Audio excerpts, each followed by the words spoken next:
Hello everybody, welcome to the all-important Q&A. I am your host Fantasia, and today I will be talking to the wonderful AleyKat, an awesome performer here in SL. And we are going to be asking her some probing questions into what really goes on behind that mind of hers. So Ali, how are you today? I'm great, thank you. How are you? I'm well, thank you. Awesome. We are going to be asking you some probing questions. I'm scared. Are you ready? Be scared, be very afraid. Okay, let's start off a little bit more light-hearted and we'll work up to those more probing questions I know you're so scared to answer. Oh my goodness. You're very lucky that you have a talent that you can sing. I love to sing, but I can't let anybody ever hear me. So I have to sit behind my desk or my headphones and listen to you wonderful performers. However, I think we should get you singing. Never. Not unless it's the Wurzels, okay? But we're always trying to get behind the singers and know who they really are, because all we see is that our snippet of them, and they take requests and they sing from their heart, and you do an amazing job. But if you had to choose one favourite song that someone requested from you, what would that be? Ooh, that's a hard one. I mean, everyone knows this already. I absolutely love my musical theatre. And so any musical theatre requests, I absolutely love, because I don't think about performing. I don't think about anything apart from the actual song. So I have a friend who always requests on my own from Les Mis. And when I'm singing that, I'm truly, truly in the moment. And so I love it when I can forget about everything and I'm just singing straight from the heart. So that I always do that with musical songs. I can actually relate to that. I was very lucky enough to be introduced to musical theatre and what I call musical films from a very young age, and they formed actually a part of my musical love, what everything stems from. Yeah. If you had to go and actually listen to another artist though within SL or real life, who would you choose to go and listen to? Oh, there's so many amazing singers in Second Life. Gosh.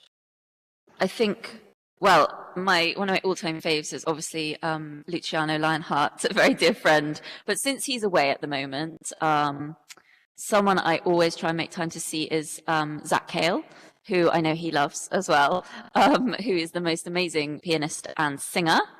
I love Nina Bing. I love Savannah Rain. Which is saying something, because country isn't really my thing, but she is so wonderful that I can cope. I've not been lucky enough to hear all of those, but I have heard Nina and I have heard Savannah, and I can totally appreciate your comments there. So let's find out a little bit more about Ali herself. So if you were to choose your menu for today and you could order any food and it would be your favourite, what would that be? My favorite all-time food, like to eat, is tomatoes. I literally eat tomatoes every single day. It's a wonder that I haven't turned into a tomato. But so any kind of tomatoes is good for me. Bring them in any way, shape, or form. Yeah, boring, but it's the truth. Tomato. Tomato. Tomato.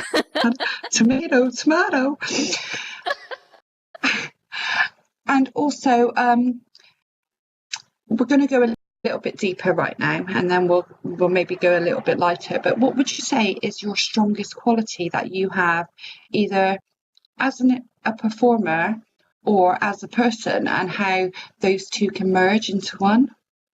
Oh my goodness, that's a really hard question. I hate talking about myself as if I'm like amazing or full of myself. I really love making people laugh. So I'm a bit of a joker. And I think when I'm singing, I try to, like when I'm doing my shows, I try and remember that to engage with the audience. And I swear I have like the best following. The people that come and see my shows are so funny in local. We actually have a joke that if you can make me laugh during one of my songs, you get a medal. And lots of people get medals because I'm so often reading local as it's like popping up, and they're just so funny. But yeah, so I try and make people laugh. I try and bring a smile to their face just from me being so goofy, which comes naturally. Being goofy. I always find I always find I try to be funny, and it's really difficult sometimes because not everyone gets the British humour of things. They don't. But I think the people that come around and follow me, I think they just about get it. So luckily. Okay. Let's have a little bit of fun now. I recently took a quiz, right? And they said if I was to be a cartoon superhero, I would be Wonder Woman. I already knew that, hey? But if you could have any superpower, what would it be? Superpower. I think I'd love to fly. I think I'd absolutely love to fly. Either that or be invisible because I'm really nosy. So one of the two. How about a flying invisible person? That'd be brilliant. Yeah, there you go. Perfect. Am I allowed to have that? That's definitely what I would choose. Okay. DC or Marvel, though, if you had that superpower? I think because of the comedy value, I'd have to go with Marvel for sure. They're generally like the happy-go-lucky, aren't they? Yeah, I would totally go Marvel, especially if it meant Robbie Downey Jr. Definitely. Oh, yes. But if you had to go DC, or it may even be Marvel, but I don't think so. I think it's DC. Would you rather be Poison Ivy or Catwoman? Well, I think I would have to be Catwoman because, hello, AleyKat woman, for sure. So going from like superpowers to like DC Marvel, from Poison Ivies and cats, we are English through and through, and one of our best imports exports stories ever has got to be Harry Potter. If you could be in a Hogwarts house, what do you think it would be? Well, this is slightly awkward because I think I'm like the only British person who doesn't like Harry Potter, but that would be me. I've watched the films. I can't even remember what the houses are. I think Slytherin is like are they the baddies? I'm gonna go Slytherin. They have more fun. Yeah, I'll definitely they're pretty be nasty. I think I'd have to be Gryffindor, but just because, yeah. There's actually some really, really good books out, which was a bit of a take on Harry Potter, and it's called Barry Rotter. Yeah, I had to read them. Yeah. Okay, we probably just have 2 more questions, and I appreciate the time you spent with us today. What was the first thing you wanted to be as a child, other than obviously an amazing singer? That one's really easy. I wanted to be a ballerina. I go to the Royal Ballet when I was younger, so that's what I always wanted to do. But when it actually came to it, when I grew up a bit older, I didn't want to leave my family and go and live on my own in London, and so I never went. But I still love it. I still absolutely adore it. I mean, I love theatre, and I love one of my favourite things I went to see as a child was Nutcracker. Amazing to see.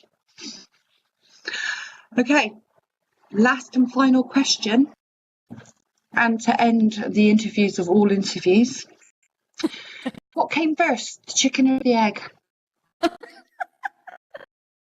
Well, as long as they both come now, we're all good. So. Okay. Can I just take this time to thank you, the wonderful Ali, for coming joining us today and for being very candid with us on my sometimes awkward questions and for letting us who at least comes along at the end. I am your host, Fantasia, and I will see you the next time. Goodbye for now. I told her that. I said, I don't, because everyone's going to laugh at me. She's like, that's the whole point. And I said, no, that's not the point. I want them to laugh with me, not at me. And like check our blusher and all that. And like pat down our foreheads and stuff. Yeah. And like say, that was wonderful. Get in there. Well done. And like big us up a little. Yeah, Lola, that's your job. Stop recording, woman. Stop recording.